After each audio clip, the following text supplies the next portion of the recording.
If you build it, they will come.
You know, when you first pointed to the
I want to invite you all to Yerushalayim, to Jerusalem. It was. We were there. We are always there. Our hearts are always there. The idea tonight is that we are allowing ourselves to enter into this space, into this holy chapel, in this sacred space, and it should be jarring. Things should feel different. Different chairs, high stools, low stools, on the ground, as we recognize and feel and understand holistically the moment in time that we come together to read and reflect, to think, and to allow ourselves to be part of this historical journey. On this night in Jewish tradition, on Tisha B'Av, on the 9th of Av, we think of the destruction of both of the temples in Jerusalem, the place where our tradition teaches heaven and earth meet. In that beautiful space where the kotel stands, there is a glimmer of gold, as you'll see behind us as well. The idea that in this space there were flames, there was burning, there was destruction. And on other nights throughout our history, on Tisha B'Av, that we experienced devastation and destruction in communities, in time in Jewish communities. Tonight we will read vignettes from moments of those historical happenings in which the Jews were persecuted or oppressed, banished, where we felt that pain, that grief, that sense of mourning. And so we'll ask you tonight, as you'll see behind us throughout the evening, you'll see the kotel, you'll hear those sounds, sort of that rumbling, that murmur of people's voices. And we too join our voices along with theirs in chanting Eicha, lamentations, in song, in word, and in spirit.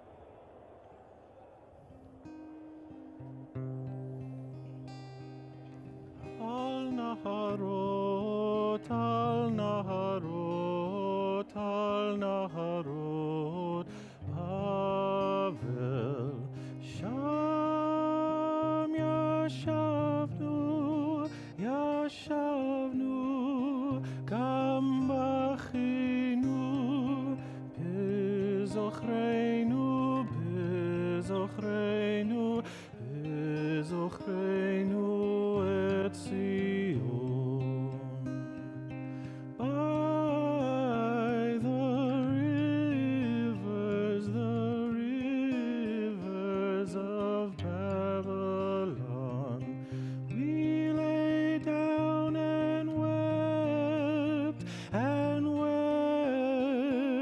for thee, Zion. We remember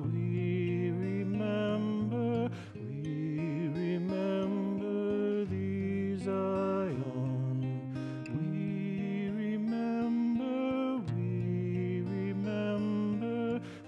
We remember thee, Zion.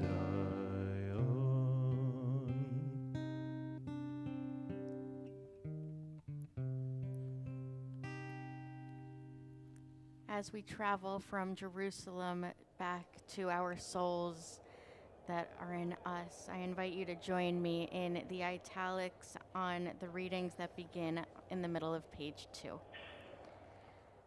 In the midst of destruction, in the horror of devastation, we searched for God, but God was hidden. It seemed that Adonai, our God, who had led us out of Egypt with a mighty hand and an outstretched arm, was deaf to our cries. It appeared that the Holy One, who had brought us to Mount Sinai to give us our sacred Torah, had forsaken the covenant. Where were you, O God? Where were you when they ravished women in Sion, when the blood of your people flowed through the hallowed streets of Jerusalem, when your holy temple was engulfed in flame and lay desolate and bare?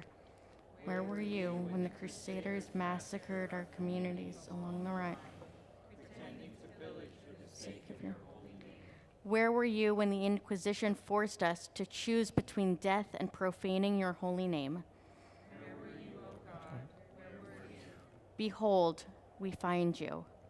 We find you in the evolution of the synagogue and personal prayer, which has risen up in the face of destruction of your holy temple. We find you in the words of Midrash and commentary, which have survived the years of exile and devastation.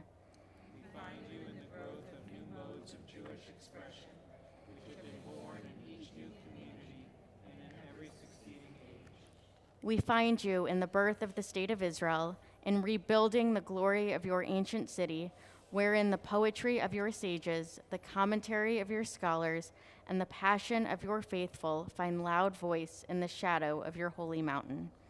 We find you in the spiritual journey of our lives. We open ourselves to the dialogue with you that has sustained us through each and every trial, listening carefully to the voices of others and adding to it the expression of our souls. As we are bound to each other, so are we bound to all who have come before. We are bound to those who have rejoiced and those who have suffered, all of whose voices echo in the collective memory of Jewish tradition, bringing together in what we pray the Son may be, the harmonious chord of diverse and yet unified Jewish voices. We continue with chapter 5 of Lamentations. Hashivenu, Hashivenu, Adonai Elecha, Venashuva, Venashuva, Chadesh, Chadesh, Yameinu Kekedem.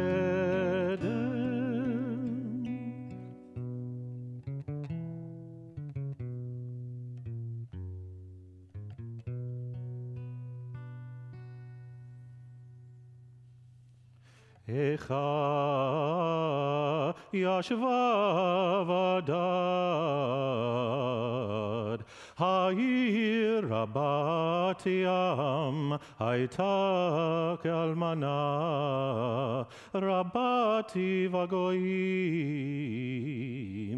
sarati bamdinot, hayta lamas. בחוטיב כבלילה, ודמעתה לחיה, אין לה מנחה מכל אוהביך, כל רעיך בגדובה, היו לה לאויבים.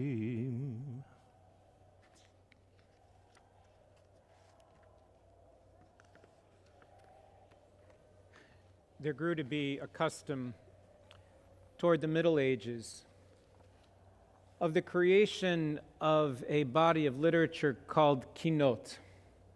A kinah was a liturgical poem of lamentation. And they would reflect on their experience of the vicissitudes and trials of their day. Some about the growing tempest of the Crusades, and then the brewing storm of the Reconquista and the imposition of the Inquisition. And so it became the custom when there were those who had suffered calamity that they too would write kinot to try to express the pain and the anguish of their souls and spirits in the context of their own pain, weaving that context into the larger sufferings of our people. And this is a modern kinah written by Nurit Hirschfeld-Skupinski, a survivor of Kibbutz Nachal Oz. Oh, how she sat alone, near Oz full of blood. Sderot was like a widow, a city stunned, and who is faithful to her? Oh, how they sat alone in the shelter room, one family and another, and another, and another one. Oh, how they sat alone, the many-eyed women at the observation posts, and there was no listening, and deliverance, none. Oh, how they sat alone, young women and young men hiding in pits and shrubs, their dancing halted, and who will rescue them? Oh, how they sat alone, captive women and captive men, and sitting there still, 120 men, women, elders, and children, crying. They are crying at night, tears on their cheeks, and there is no one who comforts.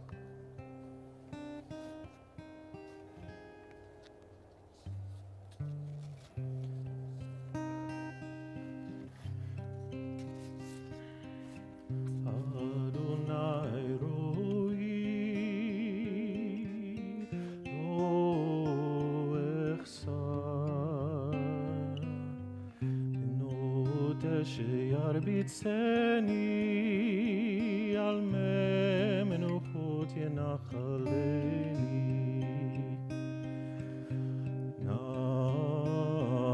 נפשי ישובל ינחני במעגלי צדק למען שמו גם כי אלך בגצל מוות לא אירא רע כי אתה עמדי שבטך ומשענתך המה ינחמוני.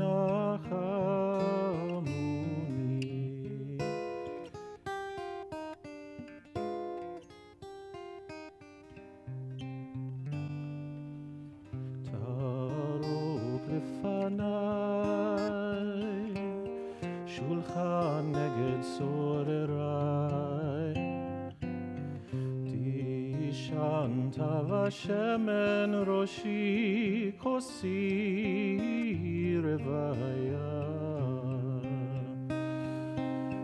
אך טוב וחסד ירדפוני כל ימי חיי ושבתי בבית אדוני לאורך ימים.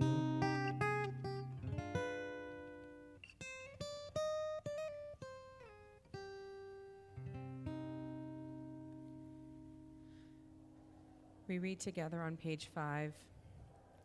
In the heart of Jerusalem, under a sky filled with smoke and flame, I stood paralyzed as the sacred stones of our temple crumbled. Before me, the holy temple, the dwelling place of God, was engulfed in a fierce inferno. The golden menorah, once a symbol of divine light, now twisted and melted. The sacred tapestries, the backdrop to our prayers and sacrifices, were consumed by voracious flames, their intricate patterns reduced to ash and memory. The temple was not just a building, it was the heart of our connection to the divine, the center of our spiritual universe. To see it burn was to watch a part of ourselves die. The sound of our lamentations rose to the heavens, a haunting melody of sorrow and despair. Around me, people fell to their knees, tearing their garments in mourning. And so I invite you all now to take your Kriya ribbon, this ribbon that symbolically places us in that space of mourning and grief. And when you're ready, tear it and listen to its sound.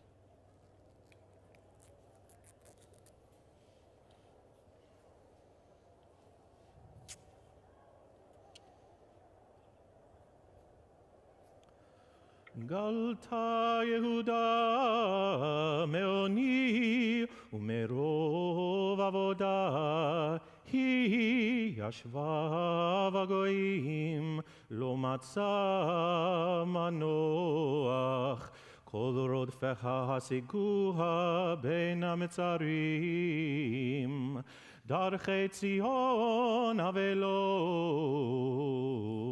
מבלי בהם מועד כל שעריך שוממין כהניה ננחים בתולותיה נוגות והימר לך.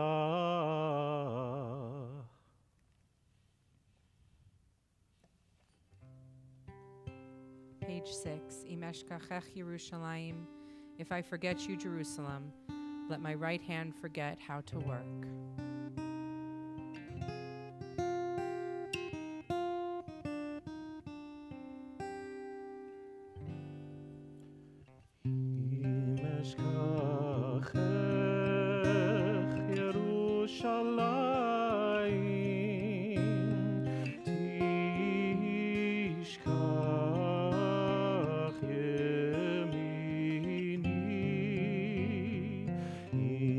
אשכחך ירושלים,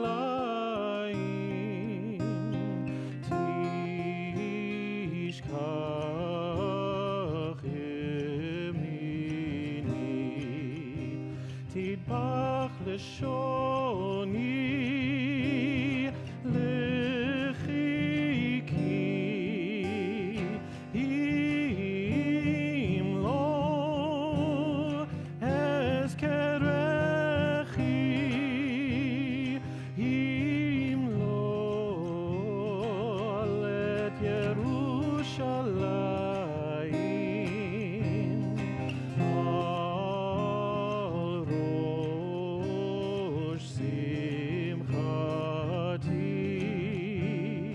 על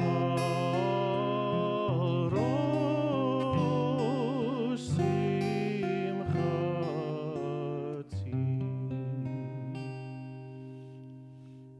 היו צריה לראש אויביה שאלו, כי עיני חוגה הרב פשעיה, עולליה.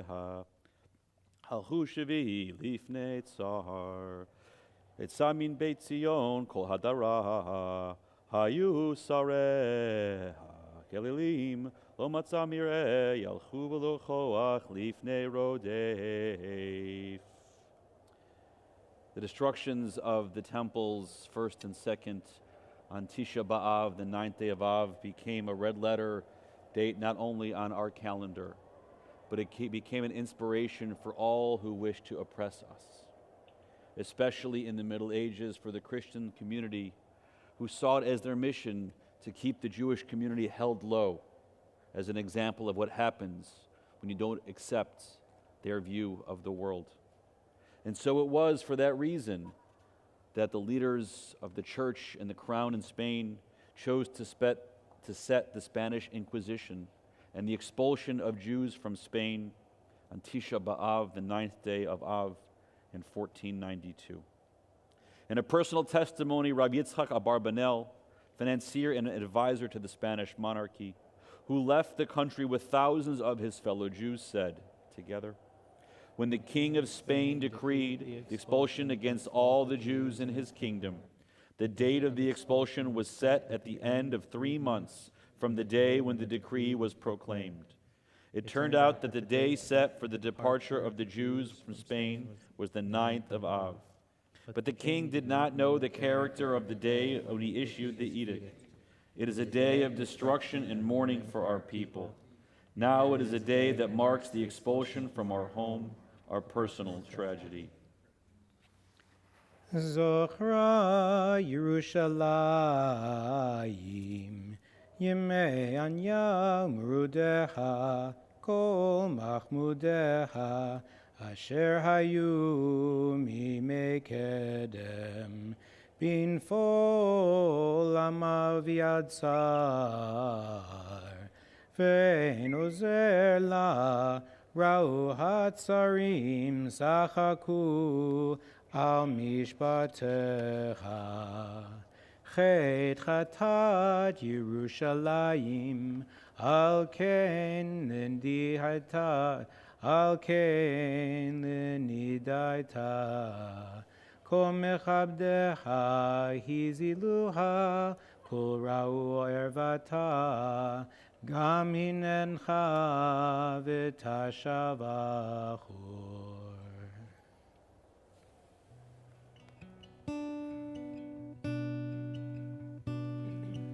Min hametzah karatia ayani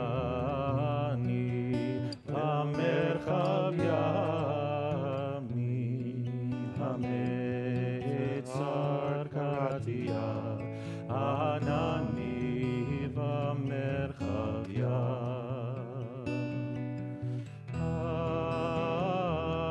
Adonai li lo ira, ma yaseh li adam. Adonai li lo ira, oh ma yaseh li adam. Min hametzah karatia ayanani vamerchavia inametzar karatia anani vamerchavia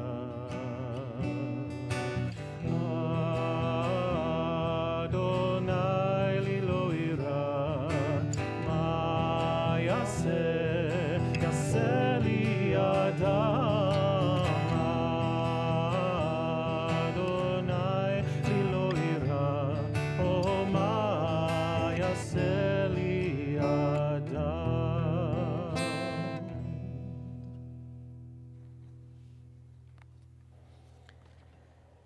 This day, the 9th day of Av, continues to be a day of mourning, of grief. And when we think about what it is to grieve as a Jew, to some degree it is a solitary experience. When someone approaches someone in mourning and says, "I know how you feel," they kind of do, and they kind of don't. Because no one can really live their life in your skin. No one can really look at the world through your eyes. No one can really feel what there is in your heart. But the collective experience of our people is one that is based on an idea of collective memory. That what happens to one happens to another. That there is no such thing as singular experience for us as Jews. Which is why we're not allowed to do anything by ourselves. We don't welcome children into the world alone, but with community.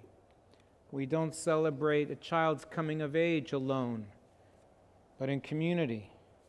Chas v'shalom, someone should elope and not provide the community and the family the glory of celebrating marriage with the beloveds. We're not allowed to ail alone. It is taught that when someone endures an illness, one who participates in the mitzvah of bikor cholim, of visiting the afflicted, take away 1/60th of that person's illness simply by virtue of walking in the room. And we're not allowed to grieve by ourselves. The community is obligated to join the procession, to walk with you when your loved ones are laid to rest, to come to you and sit with you in your home. It is not the obligation of a mourner to rise to greet a guest. It is the guest's obligation to get onto the floor and to sit in the pain with the mourner.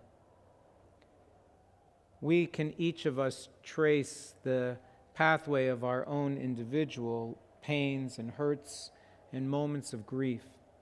And then there are those collective moments of our people's history because of our recent experience with national grief that amplifies the experience. And yet, though one can look at the Shoah and there could be 354 Tisha B'Av, 354 days on the Hebrew calendar when we might choose to grieve.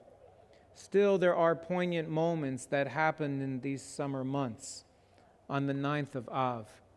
And it was not by accident that the Nazis chose this day to begin the deportation and liquidation of the Warsaw Ghetto. And so we join with those who grieved in that moment and those who grieve in this moment as we recall that anniversary. On July the 22nd, 1942, the systematic deportation of the Warsaw Ghetto begins. Thousands of men, women, and children are rounded up daily and transported to a newly constructed concentration camp, Treblinka, in Poland. Within the first 7 weeks of Himmler's order, more than 250,000 Jews were taken to Treblinka by rail and gassed, marking the largest single act of destruction of any population. Knowing that he was going to die, 19-year-old David Graeber wrote the following in a letter that was found later in the ghetto. Read with me. What we were unable to cry and shriek out to the world, we buried in the ground. I would love to see the moment in which the great treasure will be dug up and scream the truth at the world, so the world may know all. So the ones who did not live through it may be glad, and we may feel like veterans with medals on our chest. We would be the fathers, the teachers, and educators of the future. But no, we shall certainly not live to see it, and therefore I write my last will. May the treasure fall into good hands. May it last into better times. May it alarm and alert the world to what happened in the 20th century. We may now die in peace. We fulfilled our mission. May history attest for us.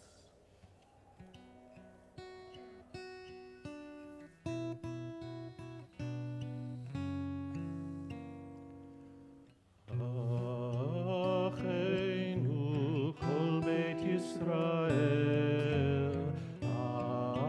אחינו כל בית ישראל, הנתונים בצרה, בצרה ובשביה, העומדים בין הים ובין ביבשה. המקום ירחם, ירחם עליהם, ויוצאם מצרה לברכה, ומאפלה לאורה, ומשיבור לגאולה השתה בגלה, ובזמן קריב. אחינו כל בית ישראל,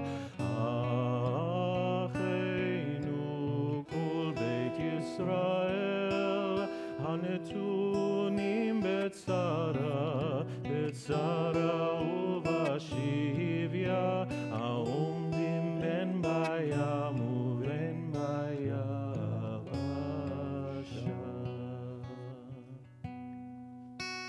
In the 12th century, our ancestors wrote, "As for our brothers, the whole house of Israel, who are given over to trouble or captivity, whether they abide on the sea or on the dry land, may the Holy One have mercy upon them and bring them forth from trouble to enlargement, from darkness to light, and from subjection to redemption, now speedily and at near time." This could have been written today. It could have been written 10 months ago. Could have been written 30 years ago when Jews were simply killed for being Jewish outside of a Jewish community center in Argentina. And they were sitting and they were walking in the same way that the Jewish community is today. Those that we saw at the Kotel live at 2 o'clock in the morning, just being Jewish. And over 1,000 years, it stops feeling coincidental that the 9th day of Av keeps coming up time and time again. And it might be coincidental, or it might not. But one of the things that I think about a lot is when there are enough moments when people try to attack us simply because we're being exactly who we are, the date is irrelevant. And what we can do is we can stand shoulder to shoulder, hand in hand, and remember that we mourn together, and through that we can find resilience and love. On July 18th, 1994, a bomb exploded in Buenos Aires, Argentina, targeting the AMIA Jewish Center. Horacio Neua was there by chance. He was driving his car when suddenly everything went black. 30 years later, this is what he remembers. Please join with me. I didn't understand why my car was creaking so much, and the windows were shattering. I soon realized that the car wasn't moving along the ground. It was being propelled through the air. It was like hell, an incredible blast. Everything went pitch dark, In the near distance, the entire front of the building was gone, and the street was covered in debris. It's like it happened yesterday instead of the 30 years that have passed since we lost the lives of 85 people and experienced the deadliest terrorist attack in Argentine history. 30 years later, my soul is empty. Having survived is a gift, but it didn't come without consequences. It's a burden that stays with me.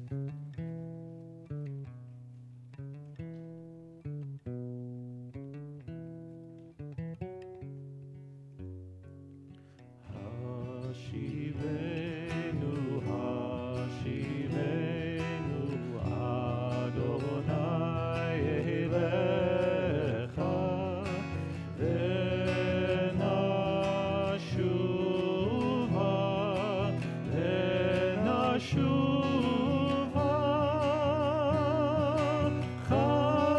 Kadesh, Kadesh, Yameinu Kekedem,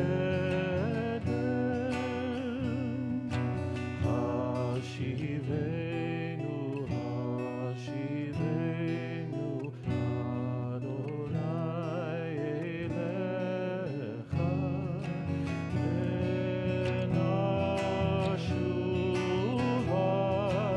Venashuva,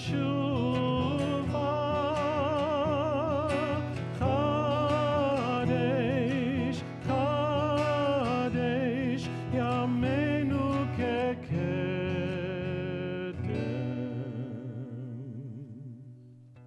We traced history from 586 BCE until 1994. We sit here in Boca Raton and we sit with our brothers and sisters in Israel, feeling that weight, that promise of terror to come on Tisha B'Av. And one of our legends teaches us that Tisha B'Av didn't start as a day when people attacked us, when people wanted to destroy us. It started back in biblical times, when we lost faith in each other, when we lost faith in the Holy One, and when we forgot what we were fighting for. Before the Israelites entered the Promised Land, Moses sent 12 spies to scout the land and its inhabitants. They set out on a mission filled with hope and wonder. 40 days later, the spies returned. Joshua and Caleb exclaimed that it is a beautiful land flowing with milk and honey. But the other 10 returned to the wilderness frightened. Seeing the inhabitants as giants, they felt like grasshoppers. It is believed that on Tisha B'Av, the spies reported back to the Israelites, and that as a people, we all lost hope. Despite our loss of hope, we continued our journey, moving forward, eventually reaching the Promised Land. As a people, we don't dwell in our lament. Together we walk through the valley of the shadow of death. We mourn and we grieve. Then we persevere and move forward in hope. Please rise.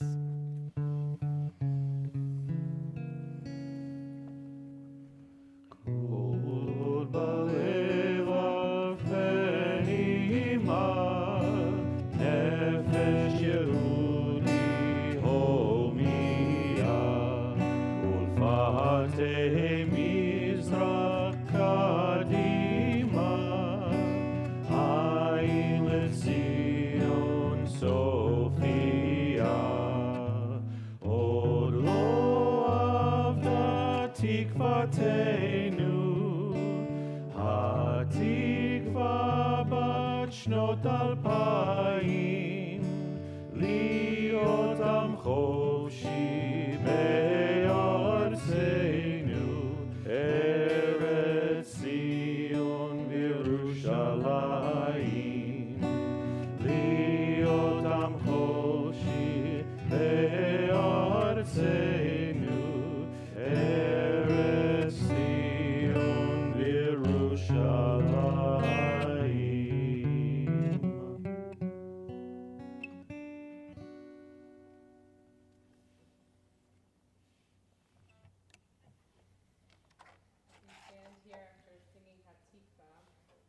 I'll ask you to stay standing for just a minute And now you can be seated. I'm hoping that we can see Yerushalayim once again, to see Jerusalem as we allow ourselves to sit, to listen, to experience, whether with our eyes open or closed, to imagine ourselves there with our brothers and sisters in the space where heaven and earth meet, in the space that has seen and felt it all.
Who sow in tears will reap in joy, will reap in joy.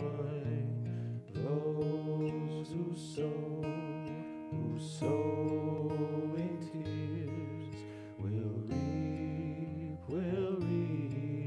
in joy. Those who sow in tears will reap in joy, will reap in joy. Those who sow in tears will reap in joy.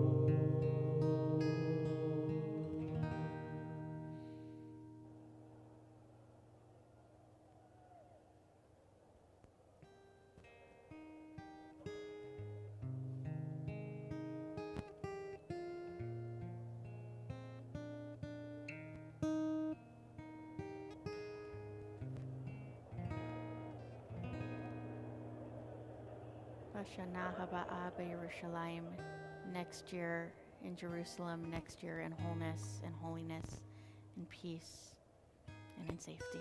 Amen. Those who are fasting, we wish you a meaningful fast. And please stay in kibbutz. They're kibbutzing in Jerusalem at 2 in the morning. We can kibbutz here.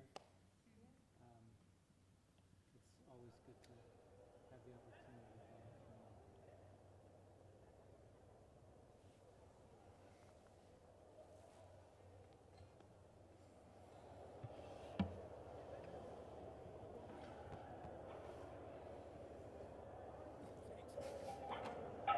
Thanks, I'm an old man. I need a hand.